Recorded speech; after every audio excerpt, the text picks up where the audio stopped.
Sweet substitute, sweet substitute. She always tells me she's mine, oh mine. Does anything I tell her, 'cause love is blind. She's got loving ways, keeps my head in a daze. My new recruit is mighty sweet and cute. Crazy about my substitute, don't mean no regular. Crazy about my substitute.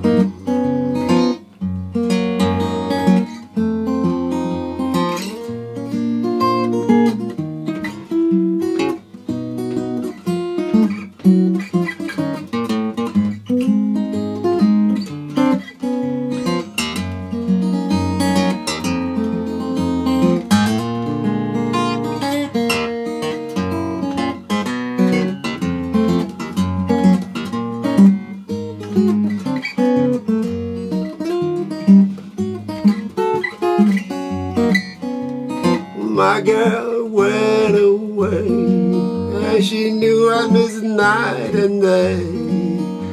I just had to look around. I wish you could see what I found. Sweet substitute, sweet substitute.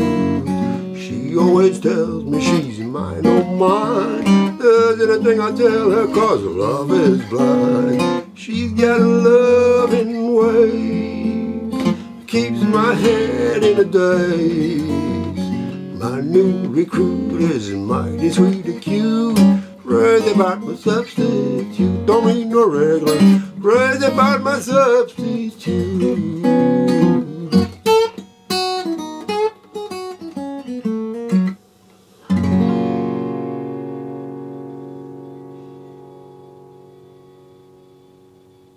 So this is the lesson for Sweet Substitute, great Jelly Roll Morton song.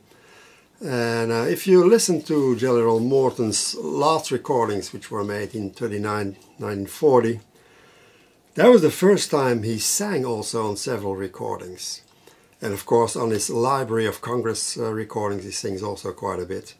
And he turns out to be a great blues singer, and I think that Leon almost covered all Jelly Roll Morton's songs where he sang, like Whining Boy, Why, great song. And I think much of his phrasing, he listened carefully to Jelly Roll Morton and took some of his phrasing with him. So, in Sweet Substitute though, Leon doesn't play this song solo. He does very little solo performing, by the way. And this is recorded with a band, and his guitar playing is inaudible almost. So I came up with another arrangement, and I always liked Dave Van Ronk's arrangement. And recently I saw a video on YouTube by Elijah Wald, who learned the arrangement from Dave Van Ronk. So I made a sort of mix, and I changed a few things to my taste of that arrangement. And it's really a very good arrangement for this song, I think. And it fits Leon singing also, so that's why I kept his arrangement, although it's not the guitar playing of Leon Redbone. So we're still in that tuned down tuning. I'm a half step low, and it really fits this song and the singing very well. And well, let's start with the song. I'll play the first couple bars till the verse slowly.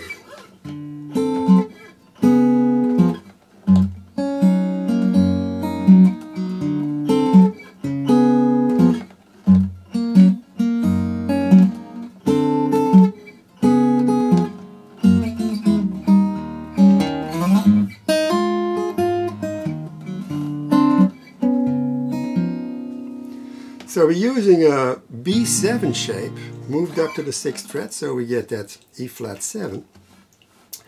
And well, the introduction is pretty much the same all over again, played again and again, but I changed the right hand, so you get a little bit variation there. Going down to D7 and then to a G6 chord, which is, well, your standard G chord with the temp fret for the temp, because you need that open string. Notice that I also keep the bass short, it's not like that. And especially trying to accent the second and the fourth beat whenever possible, so you get a little bit of a swing feel, although it's relatively slow, medium tempo song.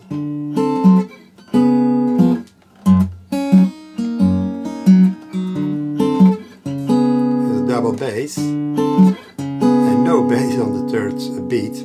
It's something I do often.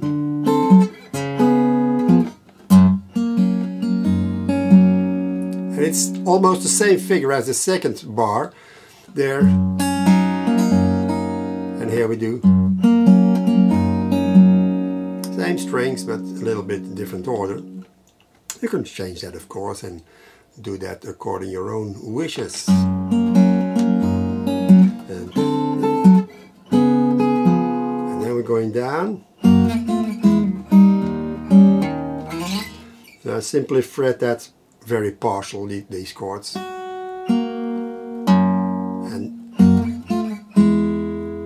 so the F is only the first string, third string, and the sixth string fretted, and to an E. Of course you can do this also. Elijah Well did like that. No harm in that, but I thought it was a bit too much bass there. Sliding to the 7th fret and forming a A chord.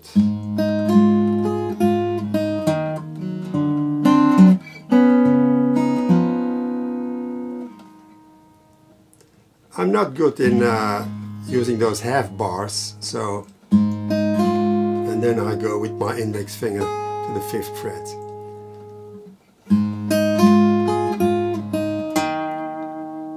Walking into the next chord. Move we're going to do a lot. Simply your C7 position, moved up to the 6th fret and going down to the 5th fret, so it becomes a goes from E flat 7 to D7. And then we have the verse. I'll play it slowly and sing it slowly and sing it softly, so you'll hear where the words are. So, sweet substitute, sweet substitute. She always tells me she's mine, oh mine. Does anything I tell her, 'cause love is blind. So that's the first part. So we have that C6 chord, then going down to the F sharp. Same. We hold the same form, just moving it down 1 fret. Then to standard B7. Moving with the 3rd finger to grab that 6th string there. E minor, G7, add the pinky on the 3rd fret, 2nd string. And walk into the C chord with the 5th string, 2nd fret, and go into the C chord. Now change to an F sharp 7, change to the G, and to a E7, the C7 shape. So,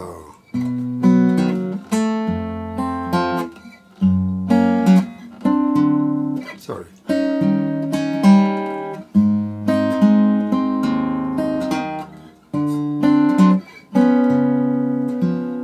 In the 15th bar you see a note, 5th fret, 2nd string on parenthesis. You can play it or you don't have to play it.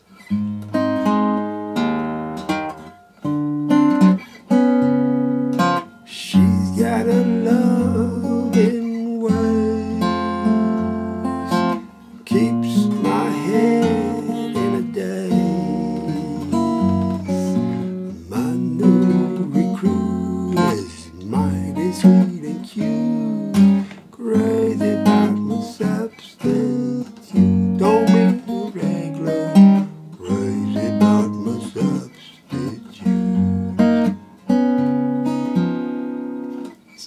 the 17th bar we have that same G chord. Going down, B7,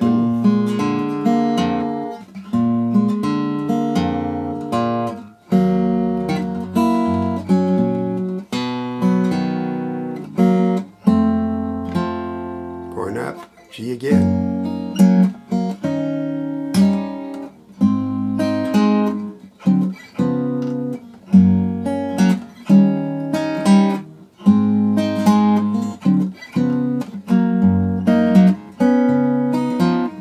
And in that 25th bar, you have the A, E flat 7, C7 shape, and then in the middle of that beat, go to the G.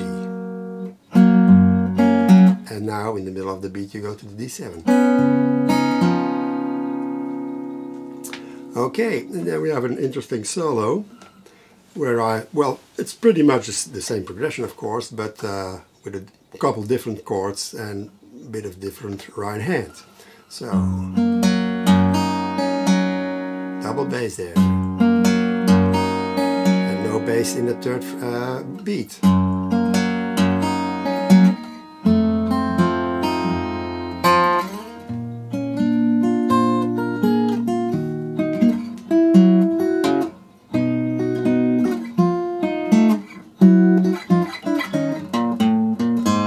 So that's a lot already. So we had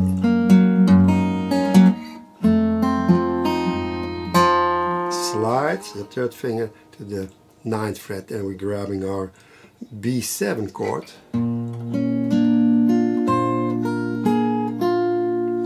the pinky does the work here. And then we're going to a E minor for just 1.5 beat.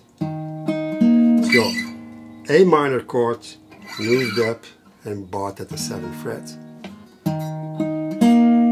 And then to a G7, sorry, which is a C7 shape, moved up. So we have the G minor, bar 30. Change the bass.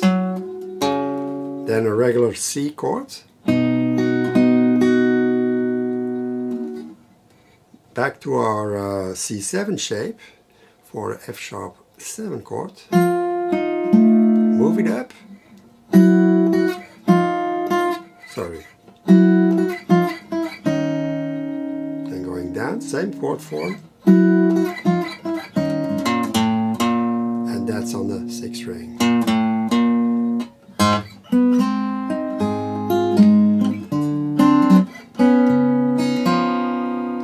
So, sliding into our A chord. And a good example that some notes are not, well, they are played but not very audible. For example, that last note in bar 33, if you play the song at speed, you know, that note, there you go. It's going to be very short, so it's more of a, how should I say, timing thing, a bit of transition note. Then we're repeating the whole thing but with some different accents.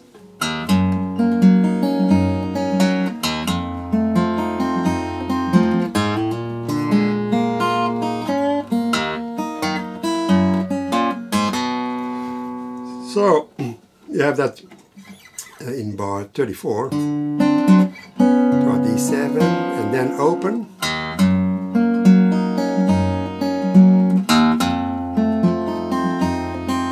And I'm trying to hit those open notes, those open bass strings with the side of my thumb, so you get that scratchy sound.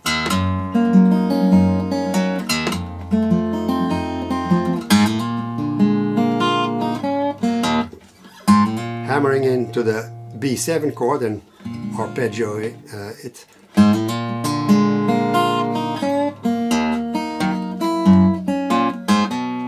E minor, G7, and then our C, F sharp 7, G, G7. Alright, back to the 38 bar. I'm going to do it slowly now.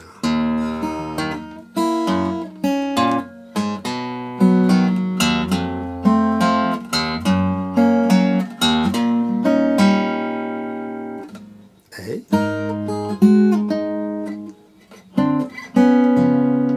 And that's E flat 7 to D7 run, and hammering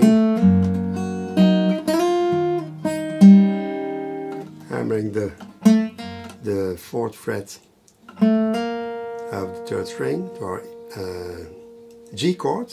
That's the 3rd page top. Adding the pinky to the 5th fret and sliding it to the 7th fret. And removing it so we can play that 5th fret 2nd string again. So a bit of tricky lick.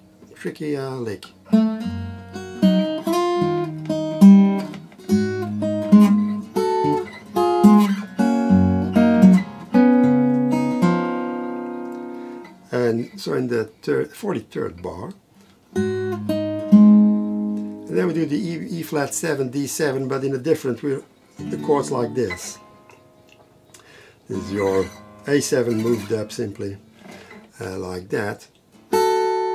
So again, this is still the A, then you go to the E flat 7, going down, and the G. Adding the 5th fret 2nd string. And the D7. Also a tricky run. We'll ask for some practicing.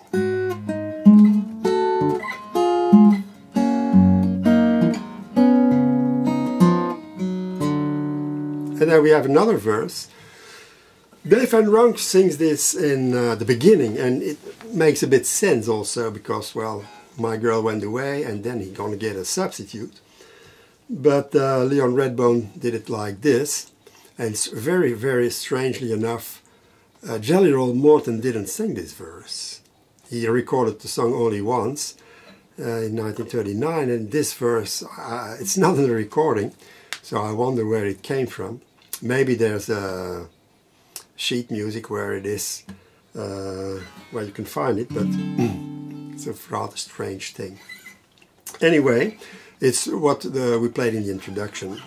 My girl went away, and she knew what missing night and day. Double bass. I had to look around, wish you could see what I found. And back to the sweet substitute bar 9. Very slowly now. My girl went away, and she knew I'd miss the night and day. Double bass there, and no bass in the 3rd beat. I just had to look around, and then we change it to our E7. So in the middle of the 2nd beat of the 50th measure.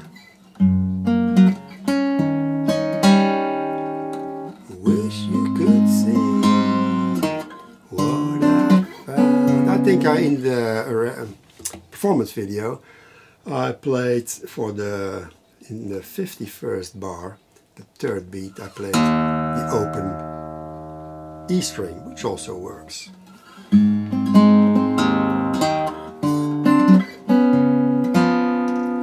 Sweet substitute. And the 2nd time through the verse, I do some variations in the accompaniment, but staying in the same progression and the same chords, only the right hand will be a bit different. And you can fool around with it. You can add some double basses there, like things you used in a solo, for example.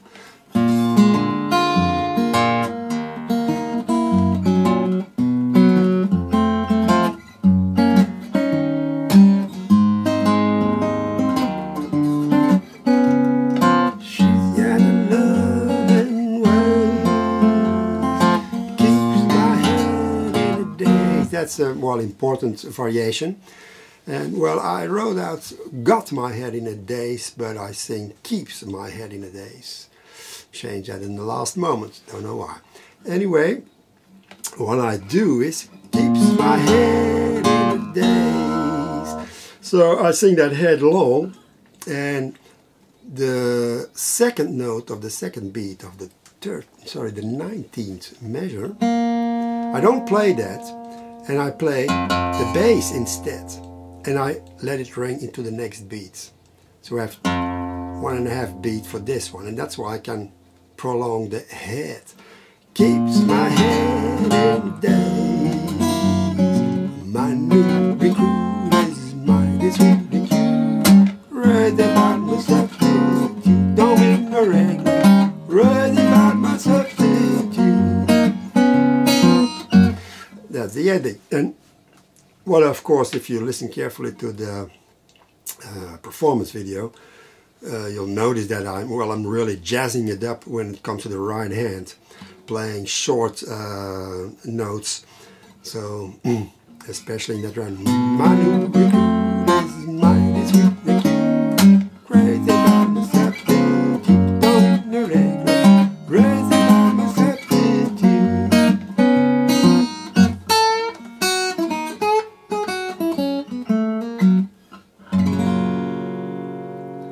So I played it again till the, well, I played the 25th and 26th bar and then go to the ending. So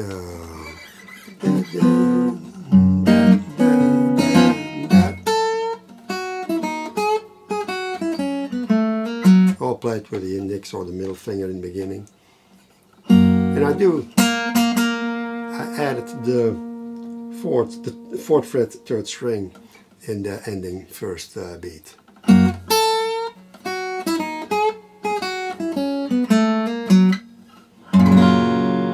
And that rather strange, some kind of G chords.